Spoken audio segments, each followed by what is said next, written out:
Welcome to the Shift Podcast, where we have conversations with people that have made a shift in their life that's put them on the path they're on today. I'm Erin. And I'm Dan, and we hope that these conversations will inspire you to take a shift in your life. Brett, welcome to the podcast, mate. Thanks very much for having me. Thank you. So I think that we had a little bit of a discussion off air before we got started, just around, giving Erin a bit of a background on our story. But for the listeners, I wouldn't mind just kind of giving some context to why Brett, and he's one of the guys that's sitting here on the couch with us today. So I'm still wondering. Yeah. So, mate, when I think about it, like when I go back to my leadership days at Coca-Cola, I was, one of the youngest leaders at a DSM level, which is district sales manager for those people that don't know what that means. And I was doing a pretty good job. But then there was an opportunity to move to Sydney for a bigger and better paying job, is what you would call it. And so I applied for the job. And I remember in the lead up to applying for it, I had all these people at Coke saying, "Are you sure you want to do it? The guy you're going to work for, he's hard." This is Brett. This is Brett. Okay. So this is Brett. This guy. You're laughing. And I was like, "Yeah, but what do you mean?" "Oh, he holds his people accountable. He's hard, no bullshit, all this sort of stuff." And I'm like, "That kind of feels like the guy I want to work for." Right. So I applied. And lucky enough, got the job. And I was like, shit. Well, there was no luck involved. Right. But I felt lucky. I felt, pretty lucky. Because at that stage, correct me if I'm wrong, I was the youngest senior leader in the business. I think I was like 27 or something. Yeah. So made the move to Sydney. And I remember my first ever leadership catch up with Brett, and it didn't go well. It literally, I remember walking into his office. He had an EA at the time called Bluebell. And I said, "Is Brett ready?"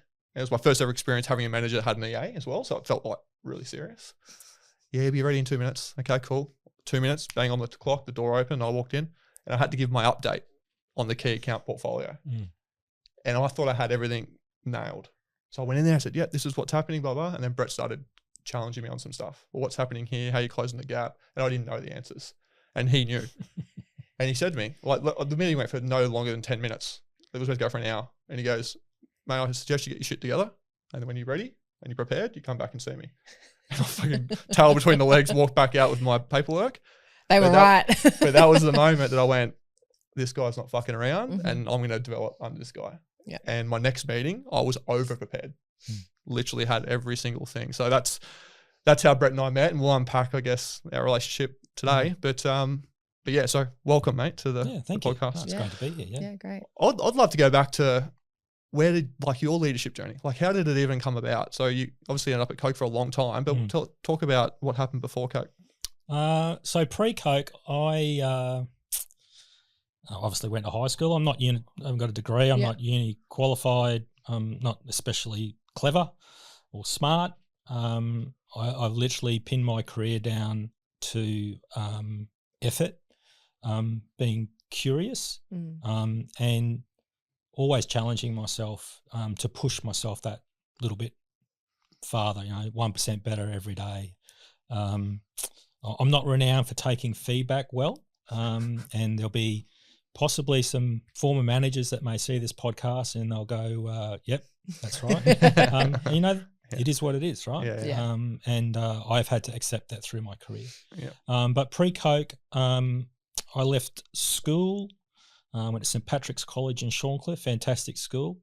I loved my time there, and I'm privileged to still have really strong relationships with a lot of the fellas that I went through high school with, and that's a long time ago, by the way. Yeah. I graduated from there in 1987. So year I was born, Brett.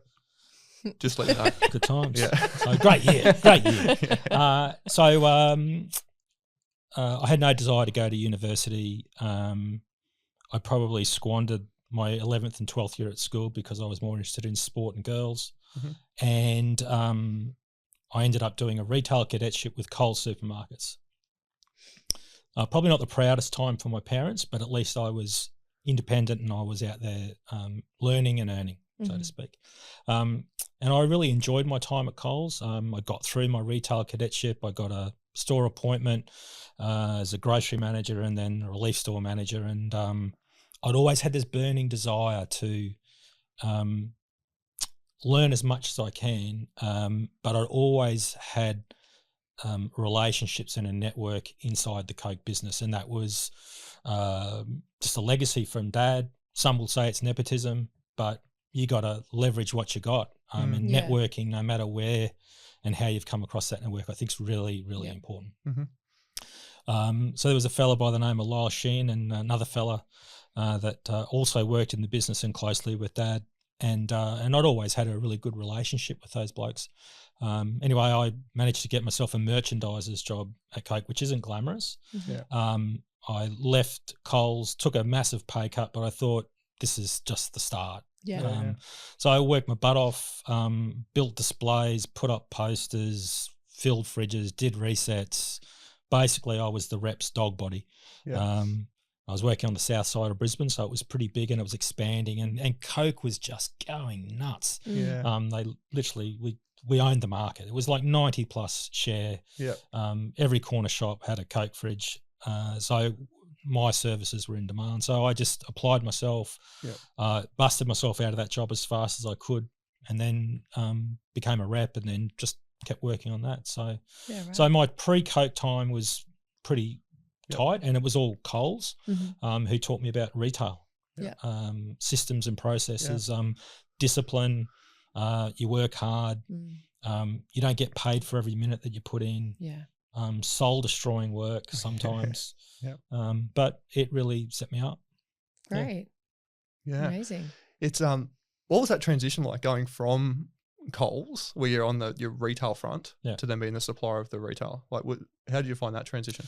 Well, because I had no influence. Like I had influence at store level, but I had no sort of.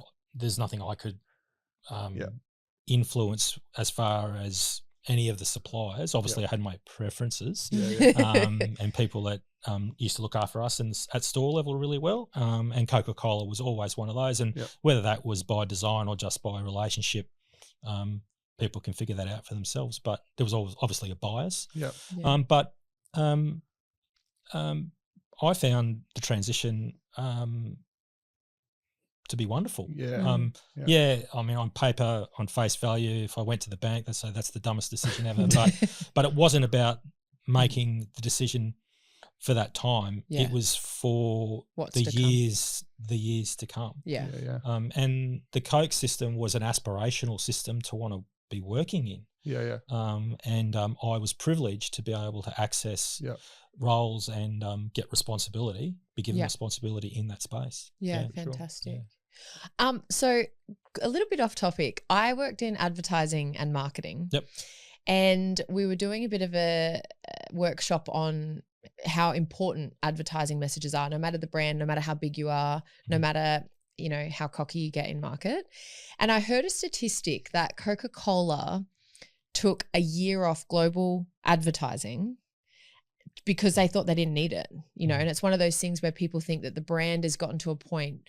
It's like, yes, well, people do know Coke, but are they going to remain top of mind because of something, you know? And I think it was before they launched, you know, names on Coke bottles and Coke cans as like a huge marketing initiative. Anyway, I heard a statistic that Coca-Cola globally lost 3% of their market share to Pepsi and have never been able to get it back because they took this year off marketing. Is there any type of statistics like that that you're aware of? Because it made me, I was so intrigued by that. So I didn't review my market share, although I'd spent a lot of time looking after Coles or Wesfarmers, Coles supermarkets and Woolworths, and we were dominant across the aisle and the categories and led, you know, cold drink at checkouts.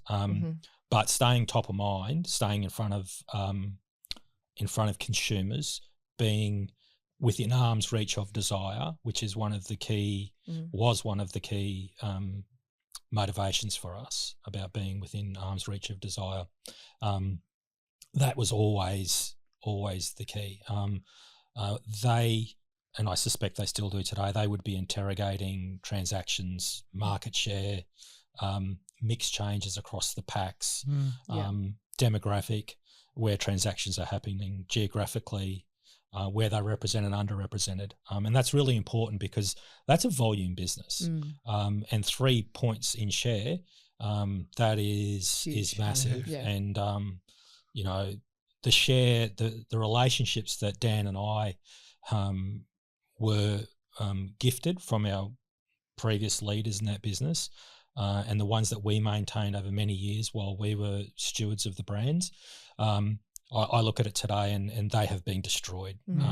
There's people I know I still occasionally interact with that say to us they can't believe the shift, the change. Wow. And Pepsi and Schweppes and Gatorade and all those emerging categories, kombuchas and all of that those categories and suppliers were just waiting, ready to pounce. It's a very different landscape. It is. And consumer preference has changed a lot also. Of course, yeah. Obesity is becoming more and more of a challenge for the community, and it's forcing and encouraging people to change their beverage repertoire. More and more people would be consuming their absolute set of calories less and less from beverages. Okay, yeah. It's interesting. Yeah, for sure. I was going to say, take us to that moment where you got the first leadership gig at Coke and what that felt like. It was pretty cool. It was interesting because I was a sales representative. I think they call them business development executives. I don't know what they call them these days, but working for a legend in that business. His name was Ray Nolan. So I was a member of his team. So I sort of learned a lot from Ray. He was a veteran of the business. I reckon Ray would have done 30 plus years. Anyway, I got an opportunity to go and work in vending, which was unglamorous, sticking vending machines everywhere we possibly could. Really high return, capital intensive, but high return for that business. Yep. So I went and did time away from the mainstream sales reppy territory management. But the plan was always to do that to earn the right to come back as a leader. So that I was planned in terms of what I wanted to do. So I got a DSM job. Mark Payne and the leadership team obviously recruiting, and there was an opportunity to come in and basically take over one of those field teams. I was stoked. It was like mission accomplished. So I'd set about improving my repertoire and my commercial acumen by working in another part of the business, but with the intention to come back into that district sales manager role. That was exciting because I was back doing the things that I really loved, and it was looking after route shops or mum and pop shops and the teams that supported them. Really profitable part of the business, labour intensive, but you could really see the changes you could deliver by executing the plan in the market, but also leading and training and coaching and developing people from within your team and adjacent teams to take on the next wave of leadership to basically get yourself replaced. You'll identify talent by just doing those four things. What was the culture like at Coca-Cola as a company? When I started, and even before then, it was a fun business to be involved in. Like the ads were cool, the brands were cool, people consumed the product at their whim. Availability was high. The standards, the training and the coaching about how to care for the brand, how to position products, brand order, all that type of stuff, that was really, really, embossed in our brains. And deviate at your peril, you'll quickly be called out and coached. Brought back into line. But it sets the standard, and the standard is so important because the standards you're prepared to walk past is what's going to continue to get delivered. But it was a cool place. Like we would have conferences and conventions, and Jimmy Barnes would be playing, and you'd go to Dreamworld, you'd go to SeaWorld, you'd go to convention centres, you'd go, if you won Bottler of the Year, whole state sales teams would be up to Bali for a few days, which was a management nightmare. So it was just a fun place to be. And then as time went on and competition started to heighten, then brought in people from outside the organisation who didn't understand the culture. They had a job to do. They bundled up and called it people and culture and transformation, which is code for the place you're at today is not going to be the same tomorrow. And you can ride that wave and hang on tight, but there's change afoot, and you've got to be prepared for that. So when I saw a few waves of that, that was really difficult for me, because I could see a business that I grew up watching, and then a business that I grew up contributing to, and a business that I sort of leading in a relatively senior way, was starting to go through a cultural change that I thought was diminishing everything that we used to stand for. It was about, It was a real tough time. Yeah. But you got to grind through it, right? Yeah. So, absolutely. Yeah, for sure. Did you find that first team that you were leading?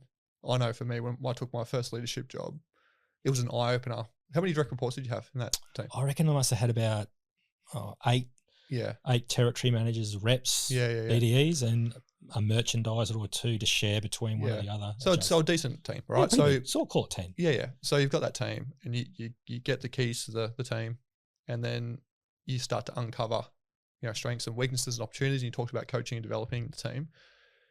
How I know from my experience, when the biggest challenge I had was I was so young. I was coming in leading a team that were older, that had been around longer, and trying to implement change, or even just trying to help coach and develop and getting their buy-in as a group. How did you find that as your first leadership job?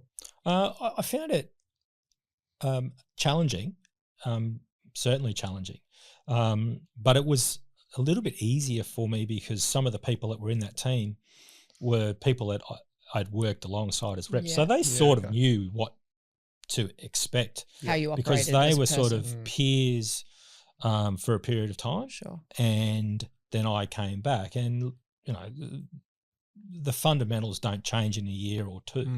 And the things that helped make me relatively successful, we instituted. But, for me, it was all about the scorecard, the clarity required for people to know these are the targets, these are the objectives, this is the plan, how we're going to execute, and then holding myself as the leader and the team to account to deliver on those. And where there are opportunities or gaps in performance is it's my obligation to understand what help those people need to close those gaps and give them the training and the coaching, either in field or at desk, to improve. Yeah. We have an obligation to help people to perform better. 100%. For sure. Every time. Yeah. As a new leader, is there anything in hindsight now you look back on and think you got wrong or regret doing as their leader? Yeah, I think I was pretty tough. Yeah. I think that I was less patient than I should have been. Sure. I was probably intolerant of some individuals due to personalities, histrionics. As I look back, I go, that's regrettable, but I can't change it. Of course, yeah. And maybe there's a chance that they self-realised and improved themselves. Of course. There's always regrettable things, but the reality is if the intent is about becoming better, getting better, driving a better outcome for our employer, because we're employed, then so be it. Yeah. Yeah, I agree. Yeah. Well, no one ever was crept up on from behind. Yeah. Like Except Dan. Everyone that I've ever worked for that may have found it challenging and it didn't end well for them, they knew that was what was going to come because I was coming to them, not behind them. Yeah, of course. So there was never a surprise. Which it's interesting you say that, because that's just the way I look at that is high levels of accountability. You've been given the clarity on what needs to be achieved, and some people either they fold with high levels of accountability or they embrace it and they get better. Yeah. The amount of times that you manage a team and there's someone that's been identified as underperforming, when really they're not underperforming, they just aren't clear on what needs to be done and not being held to account. Well, and some people, to be fair to them, they either don't understand, because we haven't packaged up the expectations or the targets or whatever well enough, or given them the tools to deliver against those expectations. For sure. Yeah. Sometimes the goal, the objective is just such a stretch that people just give up before they even try because they know they can't get there. Mm-hmm. Yeah. Or they don't have the ability to ask for help. Yeah. So we're talking before we jumped on air about the impact your dad's had on your career.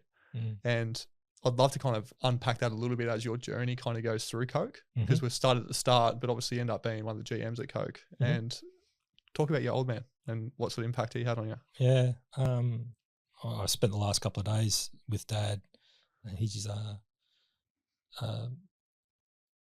losing one of his best mates that he's known. We went to school with. Dad went to St. Pat's at Shorncliffe also, and his mate had a stroke a couple of weeks ago. So I took Dad up to see Vince, and he was there again yesterday. And Dad and I consider us very close.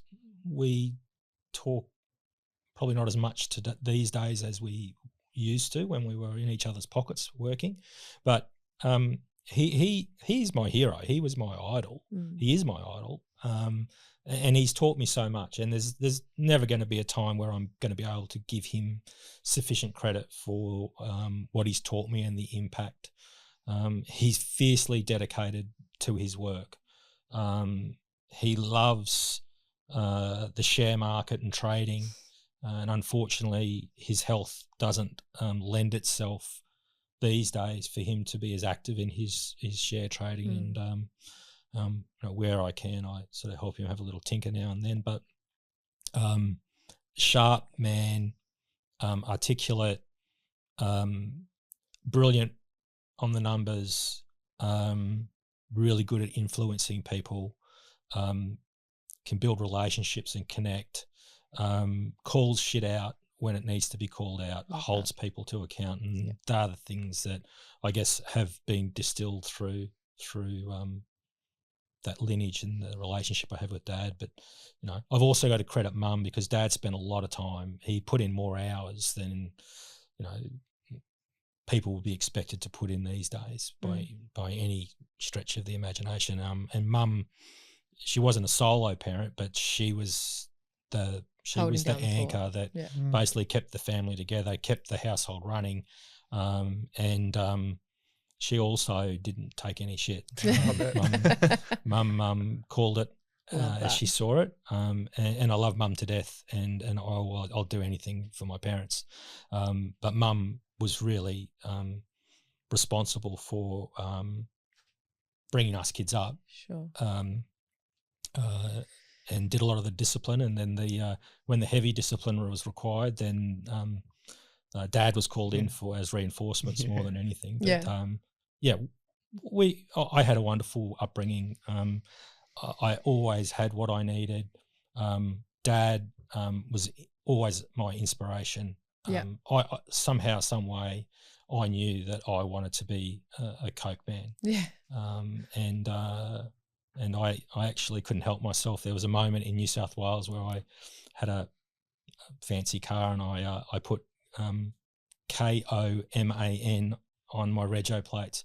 And for the uninitiated, KO is the New York Stock Exchange call signal for Coca-Cola. Okay. So to the people that understood, it was the Coke man. Yeah. Can I just on that? I was going to say, this day and age, it might sound a bit different. But on that, so I remember when I moved to Sydney, so my first day, Brett was nice enough to pick me up, and pick me up from where I was staying at the time, and took me to work. But and I didn't see the number plate at this stage. I didn't register it, right? But then when I drove to work, he parked in the same spot, his own spot at the office, right? And I pulled up and I went, what the hell does that number plate mean? I'm trying Coman. And I'm like, anyway, and then you explained it to him. Okay, that makes sense. Yeah. So you're the guy that picked him up in the car and handed him this big fat manual and said, read that. No, that was my first. So that's funny. So I was mentioning that my first day at Coke. Funny enough, I also started in vending. That's where I kicked off. And Trent DeMenon, who's a legend, he picked me up. And he gave me do you remember the induction booklets? Yeah. Like, it was literally like that thick. Yeah. everything required to be inducted into the business was in that booklet. Mm-hmm. And you meant to whoever your assignment, whoever your buddy was assigned to you would have to go through it every week with you. But yeah, no, Brett didn't give me that. Brett just picked me up and chucked me the keys to the biggest portfolio in Sydney, and I had to work out how to manage it. Go do your best. So from that role, you'd walked into leadership, and obviously you'd been, your dad was your idol, and you started. What was your first position at Coke? I was a route merchandiser. Right. Yeah. Okay. So it was unglamorous. Yeah.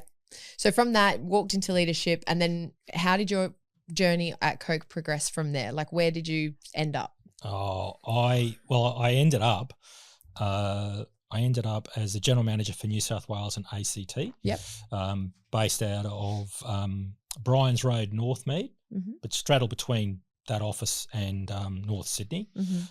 So that was my last gig at CCA. It was called, or was known as these days. Today it's CCEP, Coca-Cola Europe Pacific Partners. So that was my last job. Yeah. And that was basically state leadership. Yeah.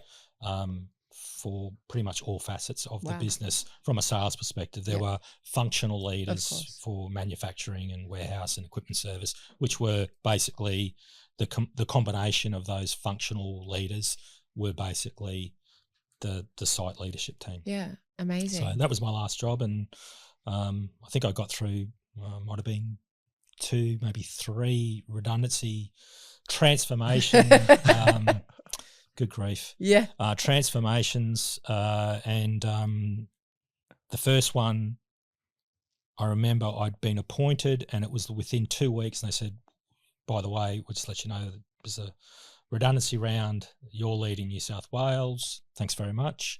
And then I literally, towards the end, it was like 2017, they said, we're doing it again. And I was shattered because I felt like I'd only ever done this, the moniker for me on the way out the door was all he did was made people redundant. Yeah. Wasn't able to reshape the business.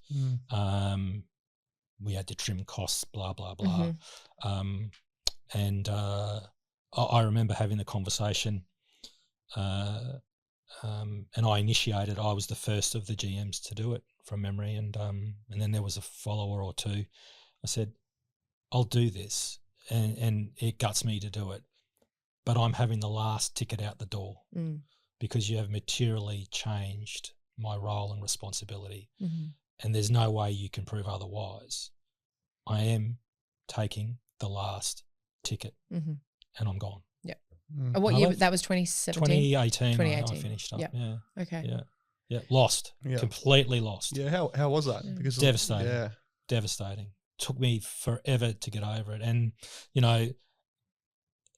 they did the organisation, they did the right thing, your outplacement service and all of that stuff. It's just fantastic. But I was institutionalised. And it's part of your identity as well. It is. And that's my responsibility. That's on me. That's not on them. Yeah, of course. They did everything that they were obliged to do, everything that's right to do. There was never any holdback. There were people in there that actively encouraged me to reconsider. There were other people in there that actively supported the decision, and I'm forever grateful for both sides of that camp because it's a really tricky stage. And it doesn't matter if you've been in an organisation for 3 years, 5 years, 10, 20, 30. But through that process, I took on a sense of responsibility, particularly for colleagues and members of my team within my remit that have been there a long time that ended up with a package. Yeah. Well, and they become your family, and they do. I think it's also how it affects you personally when you leave something you've done for so long. It's a reflection really on yourself of how much you care and you put into it, because it's not just a job. Yeah. It's who you are, it's what you work towards, and you do feel a personal attachment to a brand, something especially that has so many amazing things attached to it. Yeah. I think my unsolicited advice to anyone that's looking to climb the ladder is don't do what I did. You gotta detach, take the learnings, enjoy the experience, the knowledge that you've gained, but find another sandpit and start yourself. Go get a bigger job with better pay in another organisation, and then put yourself to the test, stretch yourself, influence, network, and then repeat. Yeah. Because you don't want to be 30 years institutionalised, because nobody wants to hire you. Yeah. I'm living testament to that. Yeah. Everything I've done subsequent that time has literally been, pretty much with the exception of a stint that I did with Goodman Fielder for a short period of time, everything else has been on my own back. Yeah. Which I should have done myself 25 years ago. Yeah, but you don't think it will get to that point? No, but honestly, if you've got half a brain and you've got a work ethic and you've got an action orientation and you're prepared to learn from mistakes and you've got some coachability, if you feel smart and good, you can put your hand to anything and be pretty successful. Yeah. It's interesting you say the whole not staying with an organisation for too long, because I think in my experience in corporate, they do a good job of the ones they see have potential. You normally only need a gig for like 2 years, right? And then you get a promotion. So they kind of, it feels new. So you get this new gig, this new responsibility. So you're there for another 2. There's 4 years gone. Then you get one more time. I think I had 4 or 5 different changes in my time there. So 10 years goes past and it feels like it goes really fast. Yeah. So and it's always like, the grass is never greener on the other side, all that sort of stuff. Lie. It's a lie, right? Because until you do it, you realise, I've been watering your grass and it's not growing for me. So what are you going to do? So well, just remember that, always remember that your leader or manager's success is you are a key contributor to that. That's right. And there are people that I work for over my time that enjoyed the benefit of my high action orientation, my effort, my tireless, I would just work like a dog. And they and I enjoyed the benefit of that. Yeah. Because there's no way they could have got someone else to do the same thing for the same price. Yeah. And I'm not trying to monetize the effort, but it's reality. Yeah. And that's really hard to find these days. I see it in businesses that I work with. And I worked for one of Australia's largest media organizations, and you'd get asked, do you want to become a manager? And I'm like, there's a sales team of 15. The sales manager will only take home a commission if all 15 people write the budget. But if I just look after my own budget and I'm at budget for the next 3 months, I'm fine. I'm laughing. There's no incentive for me to want to become the manager and for you to grow me. I'll just look after one person instead of 15 and make more money. Yeah. And you know what? For me, that was a catalytic moment for me was, if I'm prepared to back myself, put smart people around me that I trust, and we apply ourselves, we will be successful. Yeah. It'll require effort, but that's not something we're afraid of. Yeah. So I think, everyone should have to go into business for themselves at least once in their lifetime. Yeah. And you may fail, but you'll learn an absolute shitload. Yeah. Yeah. And you know what? For having had that experience, other people that are hiring will value the fact that you had a crack, whether you were successful or not. 100%. Yeah. Question that I want to ask is, how did you do such a good job of holding high accountability and high standards, but also building really strong culture? Because one thing I noticed when I worked in your team was that everyone knew they had to be held accountable, but everyone, like people that I worked with, loved your leadership and loved what you did for the team and keeping us together. Because that's a hard balance, right? It's really difficult to, be results orientated, but to also have people not necessarily like you, but know you got their back. Because it's a balance, right? Yeah. Is there anything that stands out for you that you did differently to others? I think all leaders have their own unique styles, and there's people that gel with particular leaders, but I think being authentic and being clear about how you roll, what your expectations are, and then trusting people just to get on and do their job, and giving them opportunities to sit down and review and talk about what's working, what's not, where I need help, where I need support, where I need resources. And if you're able to provide on those three fronts, then get on and get it done. Yeah. And if you're not able to, then right, well, where do we go from here? Yeah. And what does that look like? Because some people are just really good people in the wrong job. Yeah. So the amount of times, like, this person's got to leave the business because they're not performing, but they're probably really well suited to another gig in the business where they can, thrive. Yeah. Did you ever have moments like that where you just had the wrong people in the wrong seats and you had to help get those into another spot?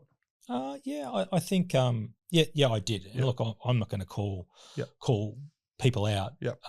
But there were times where the fit wasn't right, or the approach that we were looking for to get things executed needed a change up. And one of the promises that I always make to people is, and good people that demonstrate a high action orientation, coachability, they listen, but they're able to take action, is we'll find the right place for you.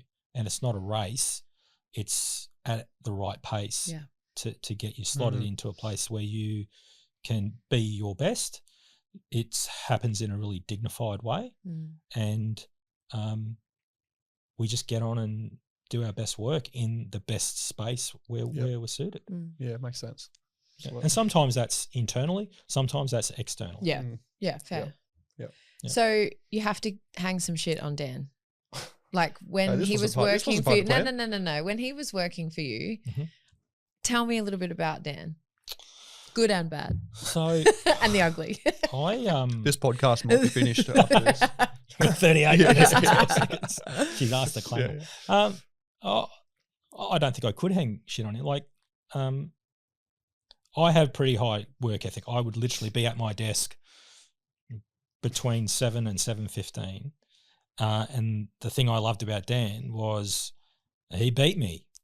And I think you were coming from like Cronulla to Northmead. And that is a hell drive, right? Yeah. That's just a nightmare. So I don't know what he was doing in there, but he wakes up at like 3:30 in the morning and goes to the gym like some psychopath. Yeah. But I remember that. So I got it on that. So I remember the first time, it was my first week. I didn't even have access with my card to get into the office at the time. So I got there, I'm like, how the fuck do I get in this place? So I'm you probably thought he was homeless, like sleeping outside. I went over to the security guard. I hadn't met him yet, but I ended up becoming good mates with him. The security guard had the boom gate. Always good to be mates with security. So I went up to him and said, mate, I can't get into the building. He goes, mate, it's 6 a.m. I said, yeah, I want to get in. He goes, who are you? I said, I work for Brett. And he goes, I haven't heard of you. And he like literally put me under pressure. And I was like, mate, you can call him if you want. He goes, don't call him at 6 a.m. I said, well, can you let me in? So anyway, he let me into the office. And Brett walks, when he finally got into the office, a late start, he was on the afternoon shift. He got in and he walks past my office and he goes, the early bird gets the worm. Yep. And just kept walking. I was like, what the fuck does he mean early bird gets the worm? That took a minute to sink in. And I was like, makes sense. And that was one of many one-liners that Brett delivered. But yeah, I think I taught you shit flows downhill too. It does. It does. Protect that. That's a good one too. Yeah. So he's early. Yeah, no, always early. And I valued that because that's what, I used to see Dad. He was out the door at 6 and he was driving from Boondall on the north side of Brisbane to head into the valley, which isn't that far, but like gone, like see you tonight sort of thing.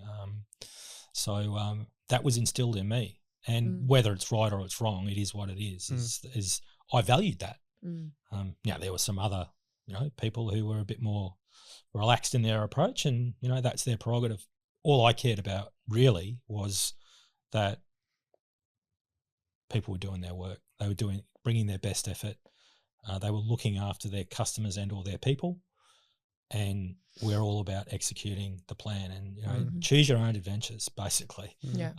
But we'll have our routines and we were very routine in terms of our, individual one-on-ones, our weekly leadership meetings, our focus and effort around developing people and plucking, identified talent and putting them in front of the leadership group because our responsibility was to train them, coach them, develop them, expose them to leadership to help build our profile. and we unlocked lots of talent across the board from that. And you were instrumental in that, along with a few other people. But I guess you took a lot of my basketball minutes when we played Corporate Cup. Wouldn't come off. I sat the bench most of the time. I was allowed out a few times to throw a three up, but outside of that, he just hogged the time, hogged the clock. Yeah. But, so Caleb, who does the editing and filming for this podcast, he's still he's avoiding me, essentially. There's a basketball court across the road here. And I'm just hoping the day that he says, let's go play some one-on-one. I feel like he's avoiding me. There's no basketball in this building anymore. He's actually removed There's one on the shelf, actually. Oh, there is. Yeah. It's probably not popped It looks pretty scuffed, actually. I could have brought you one down, actually, but yeah. So I've got no dirt. Damn. I actually don't have dirt on anyone that I worked with or for, to be perfectly honest. Like, I was always pretty, straight up. Yeah. Okay. Yeah. So from Coke, where'd you go? What'd you do? I was lost. I felt sorry for myself. I had decision remorse, but I had maintained a relationship and a network with a fella that used to work for Coles and Woolworths in store development, site development, and he was hatching an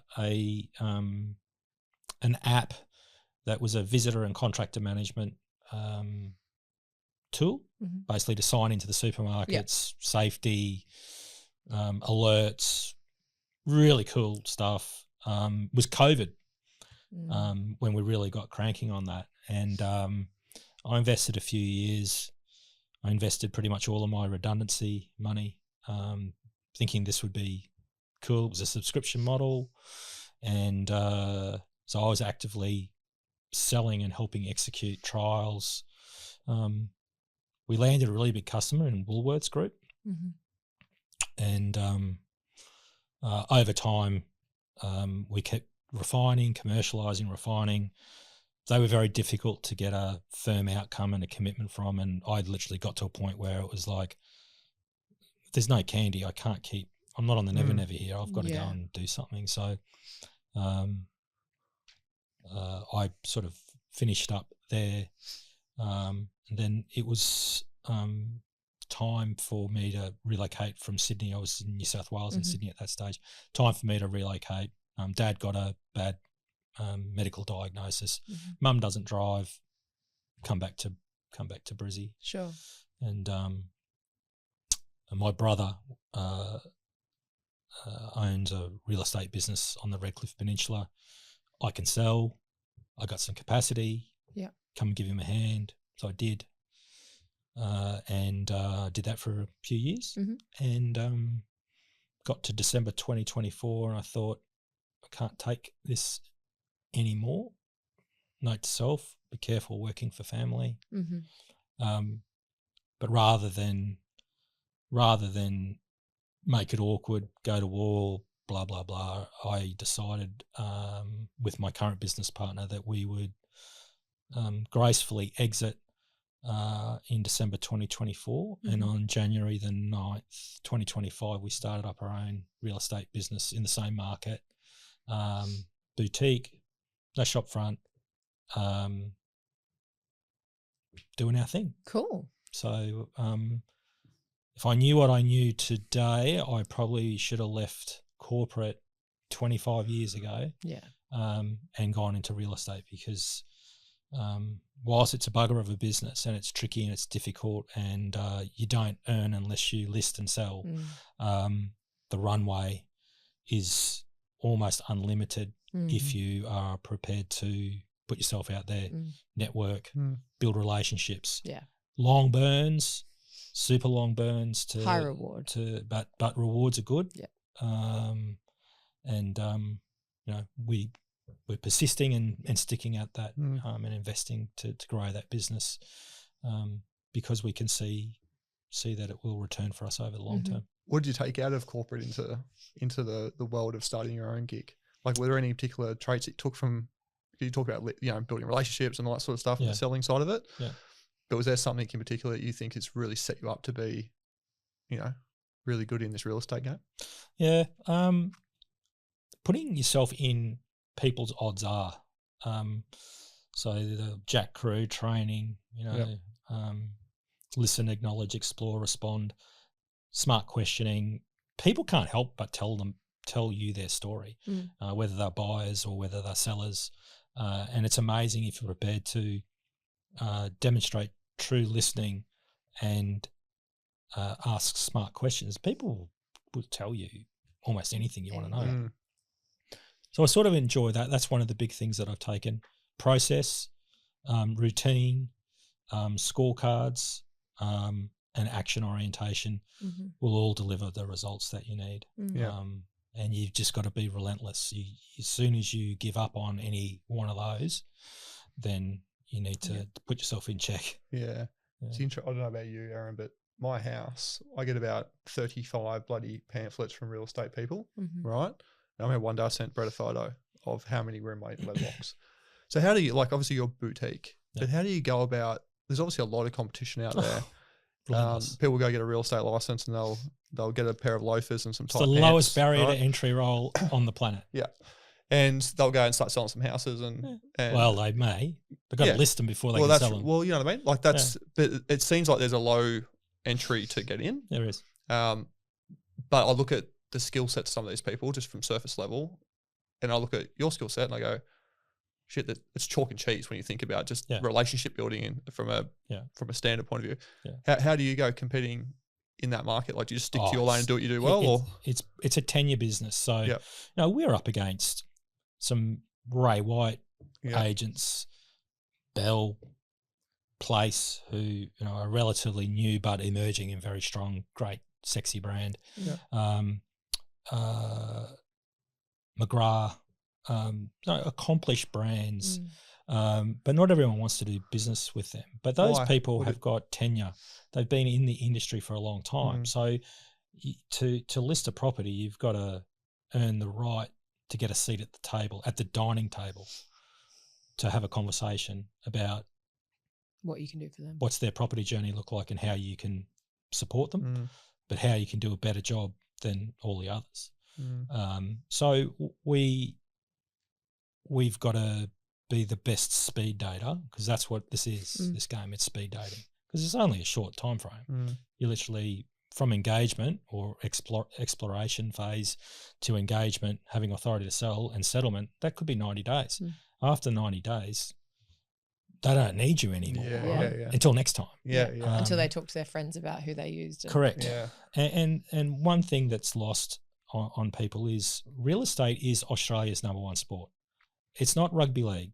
It's not NRL. It's not cricket. It's not basketball. It is real estate. Everyone's an expert. Agents are just one part of that ecosystem. Yeah, we know a bit of stuff, a lot of stuff. We've got a lot of access to insights and data and transactional history, but everyone considers themselves an expert on real estate. They know better than us. Come to an open home. It's unreal talking to buyers. They know better than us. And that's okay. That's their prerogative. But our job is to make them feel acknowledged, explore what their needs are, and then if we can match them up, then get to work. Ask smart questions, get the answers, sell them the golden nugget. Correct. So, but it is a game of speed dating. Absolutely. And staying in touch over the long term. I like it. I do. I enjoy it. It's a bit of a rush. I bet, especially when you land those deals and those paychecks come through. And just on that, so when you were working for your brother and then you went out on your own, being such a saturated market, what sprung to you that you thought, we can be better, we can do different? Like, what really stuck out for you that you wanted to play in that saturated game?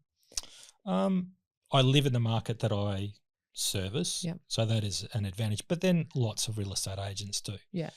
I'm not fancy, so I don't drive a fancy car.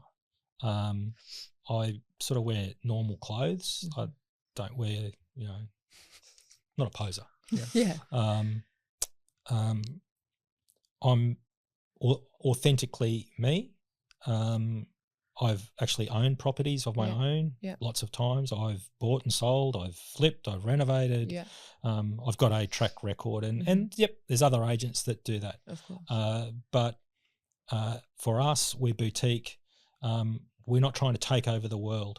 And any real estate agent that sits in front of me and says, I've got you can see our performance review online. Sold this many. Any agent that's got 20 live listings at any given time, or even 15 live listings, and don't have a team to support them, they are not servicing their client. They can't, and they can't service the buyers. They've got to be basically farming it out. Yeah. So for us, Adrian and I pretty much cap ourselves at around a dozen live listings, because there's the two of us plus our team. So we can provide what we consider a higher level of attention and service to our clients, but also work our buyer community more effectively. Which is ultimately a reflection in the days on market statistic. And you can see agents, number of sales and days on market and all that type of stuff. So if there's anyone who you can establish their credentials really and their performance really easily, real estate agents is just there laid out for you to see. Interesting. I've got to say, when you told me you were getting into real estate, I was concerned. I was like, how is he going to fit into those tight pants and the loafers? And, I keep coming back to that. But I actually even said to Brett when he turned up today, I'm like, mate, you dress like a different real estate agent. Where's your loafers and your bloody tight pants? But I think that's when you look at your branding, which I was lucky enough to see early stages, like your branding's on point. It's, I've met obviously your team as well, and your team is so authentic, and that word's used a lot, but you guys are, so I see that connection piece. So I can see why you are successful in your current marketplace. What I'm keen to understand is, from all the houses that you bought and sold and flipped, were any of those agents that you got to deal with, was there anything that you took from those experiences and put them into how you sell properties today? I ain't going to do that. There was. The agent that we chose, so my favourite house was 5 Banksia Street in Bentley East. And it was a modest home. We were renting, and the landlord was difficult and all over us. Used to pay us visits. And anyway, I just got the shits with it. I said, Kath, I'm not doing this anymore. We're going to go and buy something. So I literally went out and bought this house. Anyway, we renovated it, flipped it, did lots of stuff, and had some support from some wonderful neighbours and friends that helped us get through that that phase. And I met an agent. I rang him. Good agent, great agent. Popular, successful, in market. I rang him on a Friday and said, man, we're ready to pull the trigger. We're on the move. Could you come and have a look? And he goes, I'm not dressed. I'm going to go to golf. And I said, I don't care what you're dressed in. I just want your appraisal. Tell me what you think. Anyway, we literally signed that afternoon. Ripper bloke.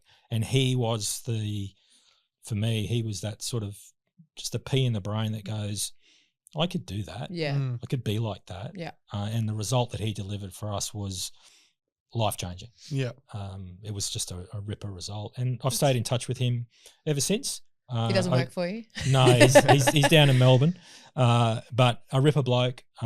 He's an auctioneer now, works for one of our auction partners.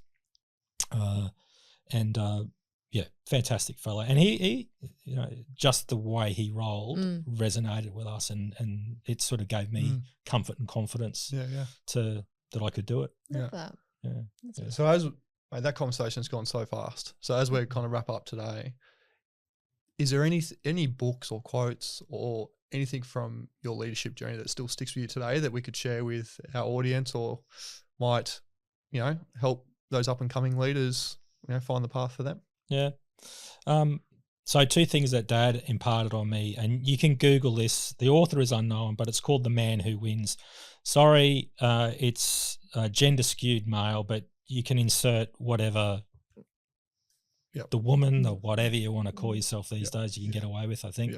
But it's called The Man Who Wins. I will leave a copy for you if you want to attach it to anything. Absolutely. But it really just talks about the traits that a successful person or man will have, and it talks about effort, trying hard, being honest, those type of traits. But the short version of the the serenity prayer is the one, and God grant me the serenity to accept the things I cannot change, the courage to change the things I can, and the wisdom to know the difference. Yeah. And fighting against and resisting irresistible forces is futile. You've literally got to be able to identify the things that you can change and or make better, commit yourself to doing that. Yeah. And if you can't, then you've either got to roll with it or move on from it. Yeah. And for me, I wish I'd made some different choices in my life and career sooner. Yeah. And that's, I think, as we wrap it up, is my advice is to people that are listening is the corporate ladder is not the only ladder. Yeah. Don't allow yourself to be institutionalized, no matter how much you love the place, the brand, any legacy thing that you think that you've left for that business, because you can do great things if you back yourself, leverage the network that you've got that you don't even give any credit to, and have a crack. Yeah, for sure. Awesome. How good. It's true. But then at the same time, hindsight's a beautiful thing, and you may not be where you are today if you hadn't have stayed for so long and have these amazing lessons. So absolutely, and I'm grateful. Yeah, there's no bitterness. Yeah. For any of the journeys that I've been on, and nor should there be, because every step of the way, the initial intent was good. Yeah. And we learn as we go, and we make decisions based on a moment in time, and you got to be able to live with them. Yeah, for sure. Thank you so much. Thanks so much. Thanks for having me. Yeah, it's a pleasure. Cool.